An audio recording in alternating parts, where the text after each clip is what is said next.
ICC की trophy जीतना उतना भी आसान नहीं है जितना हमें आपको महेंद्र सिंह धोनी के जमाने में लगता था। हालांकि धोनी कमाल के थे, उनके पास प्लेयर्स भी कमाल के थे और उनसे वो कमाल का प्रदर्शन निकलवा भी लिया करते थे, डेस्टिनी फैक्टर भी था। लेकिन भारतीय टीम जब लगातार दूसरी बार वर्ल्ड टेस्ट चैंपियनशिप के फाइनल में पहुंचकर हार जाती है तो इस हार की वजह क्या थी? राहुल द्रविड़ और रोहित शर्मा का खराब टीम सिलेक्शन, रविचंद्रन अश्विन को बाहर बिठाना,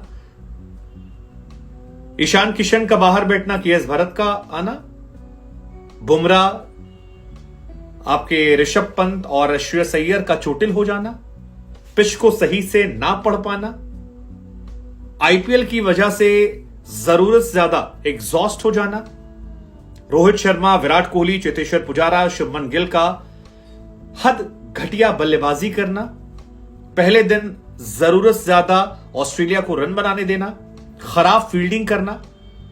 बहुत सारे सवाल हैं जो लोगों के मन में हैं, तो हमें लगा कि क्यों ना आपको वजह बताई जाए। वो 8 वजह जिस वजह से भारतीय टीम ये मैच हारी है। और अब जहन में एक ही थॉट आता है कि यार ये दुख कब खत्म होगा। जीत ही नहीं पाते यार हम। 3 बार ऑस्ट्रेलिया को हमने बॉर्डर गवास्कर में हराया और फाइनल में मार गए। 8 वजह क्या थी, बात करते हैं। तो मैच हारने की नंबर 1 वजह जो मेरी नजर में है वो है कोच राहुल द्रविड़ और कप्तान रोहित शर्मा। और बहुत ही साफगोई से मैं कह रहा हूं, राहुल द्रविड़ ने इस पिच पर काफी मैचेस खेले, इंटरनेशनल क्रिकेट का बहुत लंबा एक्सपीरियंस है। ये जानते हुए कि चौथी पारी में प्रेशर ज्यादा आता है और भारत का रिकॉर्ड ये कहता है कि भारत ने पहले बल्लेबाजी करते हुए मैचेस ज्यादा जीते हैं। लेकिन वो हल्का सा मौसम जो छाया हुआ था, बादल छाए हुए थे, उसको देखकर उन्होंने जो गेंदबाजी का फैसला लिया वो पिच को पढ़ नहीं पाए। उन्हें लगा सारी मदद जो है तेज गेंदबाजों को है और पहले दिन ही आपके तेज गेंदबाजों ने 75 पर 3 करने के बाद आपको डिसअपॉइंट कर दिया। टीम सिलेक्शन में रविचंद्रन अश्विन को शामिल ना करना आपको चौथे दिन समझ में आ रहा था जब नेथन लायन गेंदबाजी कर रहे थे। रविंद्र जडेजा को जब पहली इनिंग में भी उन्होंने आउट किया था तब भी हमने कहा था कि उनको सिलेक्शन ना करना खतरनाक हो सकता और वो हुआ। केएस भरत पर जरूरत से ज्यादा भरोसा करना ये आपके नुकसानदायक हुआ और ओवल ग्राउंड को टीम इंडिया पढ़ नहीं पाई, तो ये बहुत बड़ी वजह थी। लेकिन इसके साथ रोहित शर्मा भी बहुत बड़ी वजह है। Rohit Sharma as a captain team selection के अलावा इंडिविजुअली भी खराब रहे हैं। 15 और 43 रन बनाए हैं WTC के फाइनल में।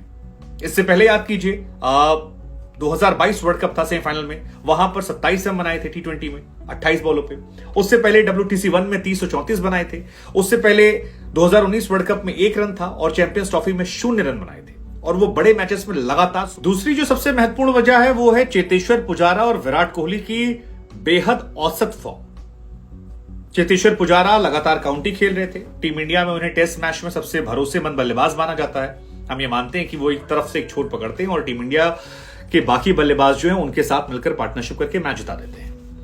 चेतेश्वर पुजारा ने किया भी है। आप 2019 से अगर पुजारा को देखेंगे तो पुजारा ने 68 टेस्ट मैच खेले हैं, 5426 रन बनाए हैं, 51 का औसत है और 18 शतक मारे उन्होंने।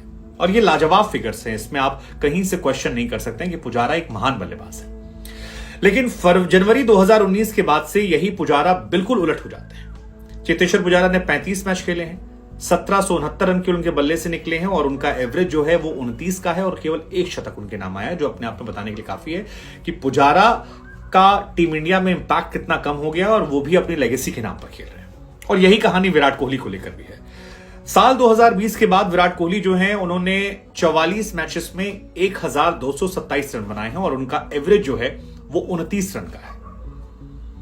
और अगर अहमदाबाद की उस पाटा पिच पर आप वो 186 जो विराट कोहली ने बनाए थे उसे हटा देते हैं तो विराट कोहली ने बीते 3 सालों में लगभग 25 के औसत से रन बनाए और जिसके 2 प्राइम बल्लेबाज 25 और 29 के औसत से रन बना रहे हो वो टीम जीतने के हकदार नहीं। अगली बड़ी वजह है चोटिल खिलाड़ियों का होना। इंडिया जो मैचेस जीत रही थी उसमें ऋषभ पंत की बहुत बड़ी भूमिका थी। ऋषभ पंत इंडिया के बाहर सर्वाधिक रन बनाने वाले बल्लेबाज हैं।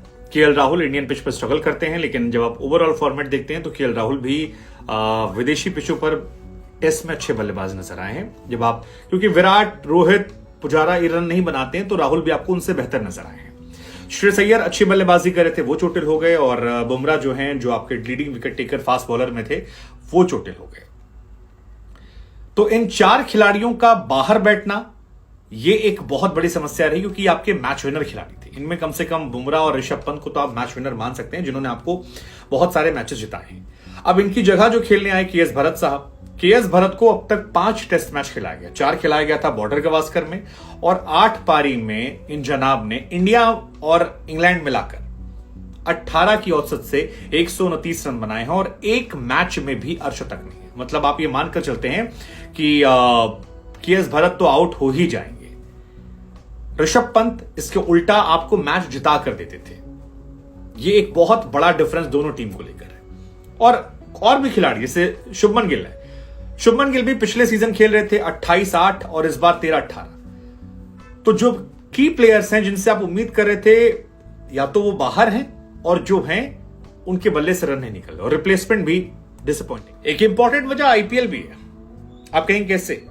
ऑस्ट्रेलिया टीम को आप देखेंगे तो ऑस्ट्रेलिया टीम के प्लेइंग 11 में केवल 2 खिलाड़ी थे जो आईपीएल में खेल रहे थे, एक कैमरन ग्रीन और एक डेविड वार्नर। बाकी जितने भी खिलाड़ी थे वो अपने आप को फिट रख रहे थे, तरोताजा रख रहे थे। अब आप कहेंगे ये मैटर कहां करता है? मैटर नहीं करता होता तो पोस्ट मैच रोहित शर्मा क्यों कहते कि हमें कम से कम 20-25 दिन का गैप चाहिए?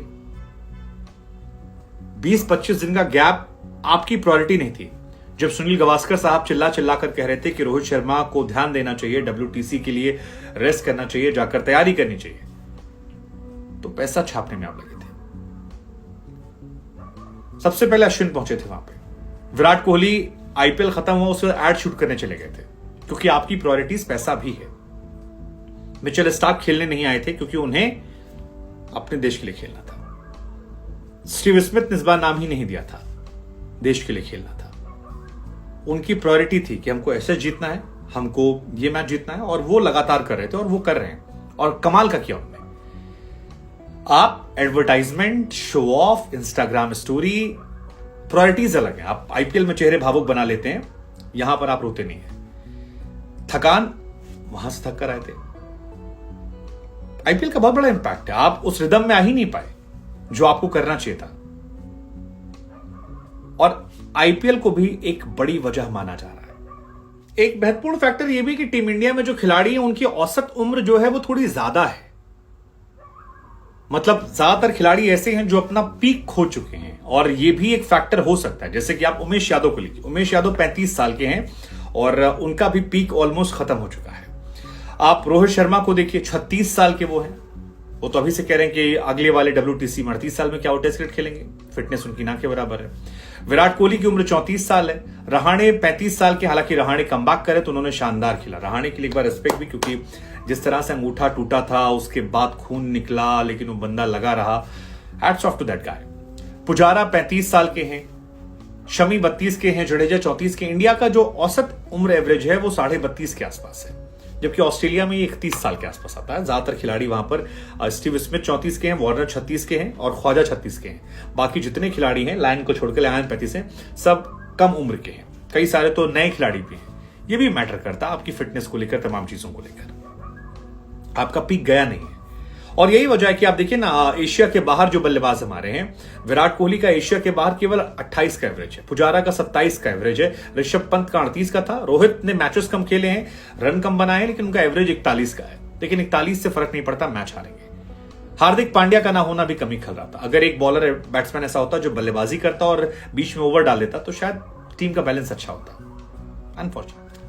अगली बड़ी वजह जो है वो मुझे लगता है राहुल द्रविड़ साहब है। राहुल द्रविड़ साहब इसलिए कह रहा हूं क्योंकि साउथ अफ्रीका से हम हारे, किसी ने जिम्मेदारी नहीं ली।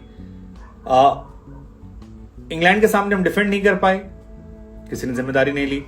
ऑस्ट्रेलिया हमें WTC में पीट कर चला गया, किसी ने जिम्मेदारी नहीं ली।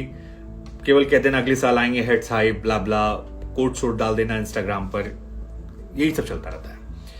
2022 में T20 वर्ल्ड कप हमारे, कोई उससे इंपैक्ट नहीं बदला।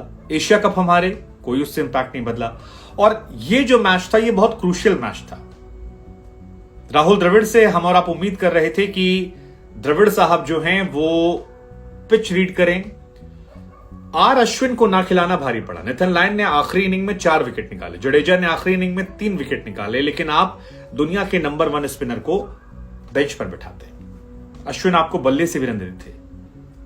अश्विन को बाहर बिठाना इस मैच का सबसे खराब फैसला था। और राहुल द्रविड़ का जो डिफेंसिव अप्रोच है उसको लेकर भी सवाल खड़े हो गए। किस्मत फैक्टर में राहुल द्रविड़ जब 2007 के आसपास खेलते थे तब इंडिया सबसे बुरी हार वर्ल्ड कप में हारी थी। राहुल द्रविड़ 2011 वर्ल्ड कप में नहीं थी, इंडिया जीत गई, 2007 की वर्ल्ड कप जीत गई। तो एक डेस्टिनी फैक्टर जो है वो भी निकल कर आ रहा है, और जब आप परफॉर्म नहीं करते हैं तो आपको लेकर हर तरह की बातें जो हैं वो शुरू होंगी, और द्रविड़ को लेकर अभी सब बातें शुरू हो गई हैं। क्या वो डिजर्व करते हैं?